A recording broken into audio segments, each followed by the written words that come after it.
ကျွန်တော်ဆိုင်မှာရောက်ကြည့်ထားတဲ့ဆန်ဆောင်လေးတွေကိုကျွန်တော်ပြပေးမှာဖြစ်ပါတယ်ကျွန်တော်10ကြော10ဝန်းကျင်မှာသုံးမယ်ဆိုရင်တော့ဆန်ဆောင် S22 လေးတွေဗျ small size လေးတွေမှာကြိုင်တော့အဲ့ကောင်လေးသုံးလို့ကောင်းတယ်ကျွန်တော်ဒါ12သိန်းခွဲဝန်းကျင်ရှိနေပေါ့နော်20ကြောသုံးမယ် size ကြီးတာတွေကိုမှကြိုက်တယ်မိတ်ဆွေများတယ်တော့ဆန်ဆောင် S23 Ultra ကြီးတွေကို option လုံး original ဘူးပစ္စည်းအစုံရမယ်ဗျကျွန်တော်လေးဆိုရင်ကျွန်တော် US င်းမှာ eSIM မှာတက်သုံးလို့ရမယ်နောက်တစ်ခုကတော့ကျွန်တော်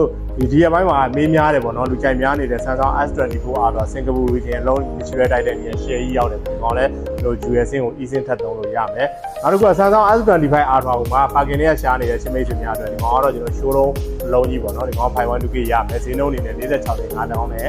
ရမယ်ပေါ့နော်ဒီကောင် 512K ကိုကျွန်တော်တို့ 1 year warranty ပေါ့ showroom warranty ရမယ်နောက်တစ်ခုကတော့ကျွန်တော်အရန်တန်ပဲ Samsung ခေါက်ဖုံးမှာကြိုက်တဲ့မိတ်ဆွေများအတွက်ဒီကောင်ကတော့ Samsung ရဲ့ Z Fold 6ဗျာလုံးဝပပလက်လက်လေးနဲ့တကယ်လှတယ်ဒီလေးဆိုရင်ကျွန်တော်ပန်းရောင်လေးပေါ့နော်အပေါ်စင်းနာစာတစ်ချက်မှမပါဘူးတော်တော်လေးမိုက်သွားပြီပေါ့နော် luxury ဆန်တဲ့ design နဲ့ကန်ရမယ်ဒီလေးဆိုရင်ကျွန်တော်တို့ဒါ1226 Jewel ဆင်းကိုမှ eSIM လဲသုံးလို့ရတယ်30ကျော်လေးနဲ့ရမယ်ပေါ့ဒီလေးဆိုလုံးနေတာအကြည့်လို့ပါတယ်ဟောပါကျွန်တော်ဆိုင်တော့မန်လေးမျိုး83လမ်း363ကိုကြာလမ်းအရှိဘက်ချမ်းမှာရှိတာဖြစ်ပါတယ်။နယ်ဝေးရမိတ်ဆွေတွေဆိုရင်တော့ကျွန်တော်ဝယ်လဲရောက်တာနဲ့ကားကြီးကနေ PC တင်ပို့ပေးပါတယ်ခင်ဗျာ။